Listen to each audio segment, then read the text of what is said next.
मंदिर वासी का हाँ छोटा मोटा बाप जी है यही। हाँ सरकार इंडिया का हाल है।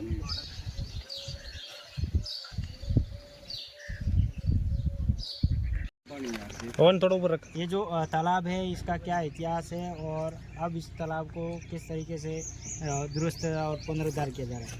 यह तालाब 850 साल पहले राजपुरोहित सोडाओं ने बनवाया था, खुदवाया था, ठीक है।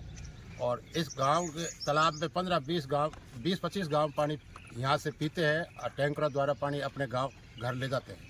मवेशियों के लिए भी यही एक चारा था। आसपास में कोई इतना बड़ा तालाब नहीं है और पानी इसी तालाब में ठहराव करता है। कितने गांव डिपेंड करते हैं इस तालाब पर? इस गांव के तालाब में 25 गांव के बासिंदे और पशु पक्षी यहीं से पानी पीते हैं, अपनी प्यास यहीं से बुझाते हैं।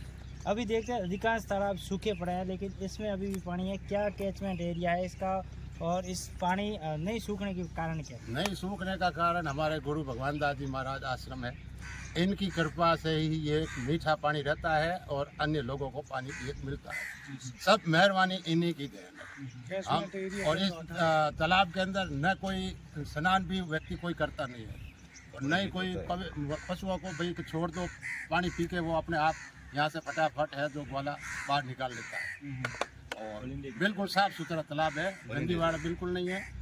और ऐसी पोजीशन में आदमी भी रखा जाता है जिसको 15-20 हज़ार रुपये पगार देके भाई ज़्यादा भीड़ भाड़ है तो तालाब में गंदगी नहीं करे, इसके लिए गांव वाले अपने सहयोग से ही उसको रखते हैं और गांव वालों की देख रेख में ये तालाब आज साधन संपन्न है। आसपास में पानी नहीं होते हुए भी हमारे यहाँ पानी है। इसकी वजह गांव के लोगों की आस्था और गुरु भगवान दास जी महाराज आशीर्वाद। अब जो काम जलग्रहण विभाग कर रहे हैं इसको किस तरीके से डेवलप करने की योजना है? पहले तो धन्यवाद आपको। अभी अपन मोलक तालाब है ये तिलसिंग सोडा में, तो इसके लिए पहले से प्लानिंग चल रही थी और CSR मध्य में रिफाइनरी से कलेक्टर साहब के काफ़ी प्रयासों से जो है हमें 5 करोड़ रुपये मिले थे। तो प्रथम चरण में 5 काम करने के बाद में जो राशि शेष रही उस राशि में से 5 तालाब का और हम लोगों ने अभी प्रस्ताव दिया है। इसमें ये मोलक तालाब वाला भी है और इसका मेन तो ये था कि जैसे आप लोगों की डिमांड थी कि एक तो इसकी कैपेसिटी बढ़ाई जाए, दूसरा इनके एक ओटे का था तो ओटा बढ़ाना था, एक इनका ये था कि गांव से गंदा पानी आ रहा है जैसे वो तालाब के अंदर नहीं आवे तो वो भी इनकी एक डिमांड थी, एक नहर की डिमांड थी। तो पहला प्रस्ताव जो हमने बनाया था वो करीब 1.5 करोड़ के आसपास का था, पर राशि की उपलब्धता उस हिसाब से हुई नहीं और कई लिमिटेशंस होने की वजह से जो है एक बार तालाब के ऊपर ही फोकस किया। और अभी जो आप देख रहे हैं ये सारा काम इसमें CSR में अभी चल रहा है, कुछ काम बाकी है जो अभी धीरे धीरे ये काम प्रगति में है।